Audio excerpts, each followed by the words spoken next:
"Don't aim between the eyes, princess," he said. I peered through the night scope at the shapes coming out of the woods. Their brain pan is short, like a bear's. If you hit them between the eyes, you'll just get part of its hair and piss it off. Aim for the nose. Months ago, something changed. Wendigos weren't hunting solo anymore. Instead, they were hunting in packs. They got my mom and my little brother within a few days of each other. That happened only 3 weeks ago, and I still dream about my mother screaming for help. I didn't dream about my brother. I just saw him everywhere. Blood in his hair, frightened tears running down his cheeks. The Wendigos surrounded my mother on 3 sides. The only way for her to run was towards the side of the house, where there was no door. They backed her up and overcame her. My brother was just too far from the house. 2 Wendigos knocked him down and ripped him apart. Following that, Dad and I lived in a metal bunker. During the daytime, it was safe to go out and collect wood and water or empty buckets of whatever. We had plenty of ammo and 3 rifles. At night, we would turn off the lantern and put out any lit candles. Then we would sit by the gun slits and watch for Wendigos. After I watched one night, he said I was ready to start shooting. I balanced the rifle in the gun slit and watched through my scope. More Wendigos were slinking out of the woods. The radio Dad left in the house had their attention, but one of the Wendigos lifted his snout to smell. He could smell my scent wafting out of the bunker.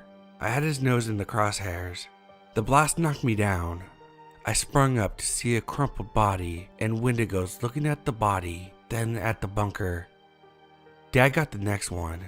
My next shot only staggered me for a moment. Dad shot again. Wendigos can move fast, but 2 shooters alternating shooting and loading can bring down an easy dozen. We killed every member of that pack. In the morning, we got the small tractor out of the barn and stacked the dead bodies.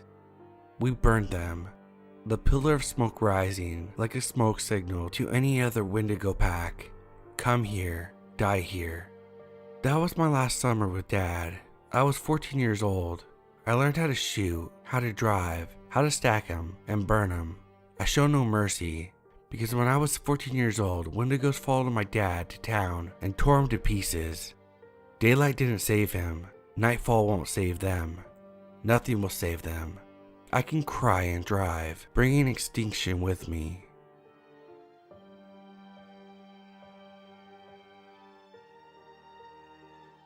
The cold was, well, it was insane. Best word for it, really. It was crazy how fast it snapped, how quickly the whole world found itself at 40 degrees Fahrenheit, and then 20 degrees, 0 degrees. That's when people started dying. The most unprepared were the first to go. Obviously, children near the borders of the Sahara, old women living near the South America equator, any person who hadn't known that it could be this cold. I guess it was once it hit -50 that people really started to freak, stabbing each other over gas cans, huddling inside for months at a time, eating whatever they had, eating parts of themselves, eating each other. That was when the first reports of cannibalism started. Slowly, at first, but increasing with alarming speed as the world continued to descend. -60, -80, -100. We started to even out around 140. I guess whatever had caused the impossible freeze thought that was enough. Humans started gathering in huddles, grouping, colonizing. We scrounged our food from what we could find, canned goods, rival gangs, and, of course, each other. It's crazy what hunger will do to a person. Some people pled the high road. No, I won't. I can't. That's wrong. You're disgusting. I could never even think to eat another person. But in the end, when you feel your belly against your spine, the high road doesn't seem so appetizing anymore. And I guess that's the price you pay. Living in a world like this is almost worse than dying. Human flesh kinda tastes like chicken. The worst thing I ever saw was a boy. He was missing like so many of us were, most of his fingers. Nothing but stumps and blackened palms.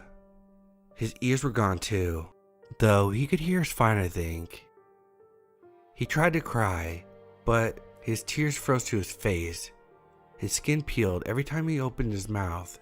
The water and ice caked his features, cracking and crackling and ripping his skin.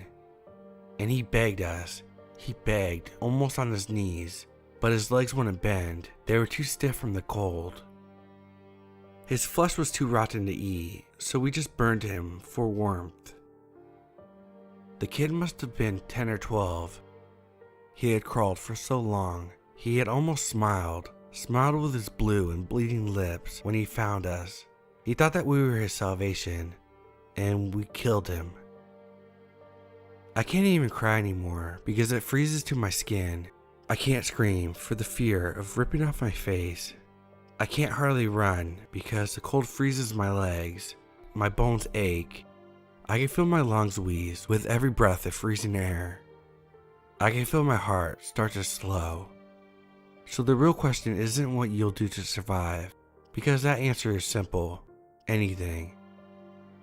The question is, why survive?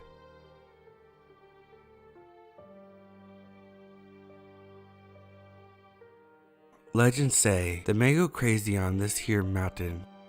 They say that when you go hungry enough, that the trees speak to you, whisper things in your ear. They whisper about your deepest, darkest desire. Their branches reach out to you like a mother to her crawling baby. They change you, strip you down, and I ain't just talking about clothes. They strip down your mind. They refine your feelings to the bare minimum. No remorse, no regret, no nothing. The trees turn to perfect killing machines. The cannibal Wendigo. If you look at a Wendigo before and after, you might think that they're completely different people. But don't listen to an old man's story. Just make sure you pack a good lunch before heading out. I get up from my table and grab my pack. Thanks. I'll be sure to keep my eyes peeled for any scary looking monsters. Davis gets up, grabbing his steak knife from the table. When did I say they look like monsters?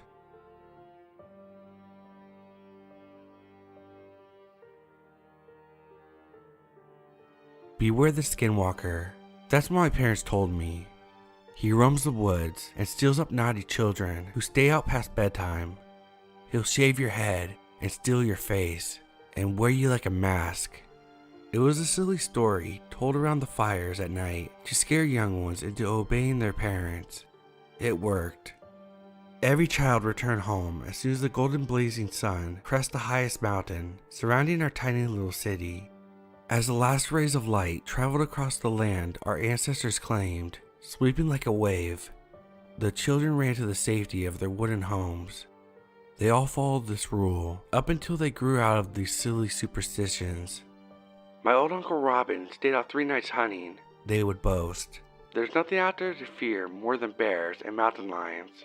They would stay out and party late into the night with other young ones, against their parents' wishes. The parents couldn't get control of their children, so they started sending adults dressed in leather masks to scare the children back into their homes. It was him. I saw him with my own eyes, they would tell each other. He was there, wearing a face and everything. I'm lucky to be alive right now. But again, reasons brought them to the same conclusion. No children have gone missing in over a decade. How could the Skinwalker have a face? They would hauntedly say. This is merely our parents trying to stop us from having our fun. Why should we let them? They again partied around large bonfires in the woods until late into the night. The parents, dismayed that their tricks have failed, lamented on and let it continue. There was no main issue with the partying. The children still got up to do their chores and tended their farms, if a little cranky. That is, until they began to disappear, one by one. Each night, one would disappear from the bonfires without the others noticing. The children, assuming it was their parents pulling tricks again, continued to party. After 5 disappearances, word got around town that there was a curfew set. During the day, men would go to search the woods, and mothers would sit on the soft and comfy chairs imported from foreign lands and lay their grief down on the ground as they'd rip and tear at their hair. Their cries would be heard all the way into the forest where I was camping in my little cave. Their crying was annoying. Their children were alive, if a little less of what they used to be. I proudly sat and looked at my newest creation. The face before me was perfectly intact. I had botched the other two and ripped the sides, ruining the faces, but this one was perfect. That was until I noticed the crinkles in the cheeks. There was suddenly a long and inhumanly deep laugh from farther into the cave. I jumped up and snatched my knife from the bloody cloth and whipped my face to the unknown entity in the cave. Shambling out came an 8-legged monster, dripping with moisture from the dank insides of the cave. It was wrapped in hide after hide of what looked like leather. Upon closer inspections, they were perfect faces. They all looked as if they were freshly ripped off their victims' faces. A cold shiver went down my spine. This was more than what I was. I was a murderer who wanted more from their kills. This was something else. Something much more evil and ancient. This was a skinwalker. A little advice from an experienced predator. It drawled into a deep gravelly voice. Use the oil you cook with them to help ease the wrinkles in the face.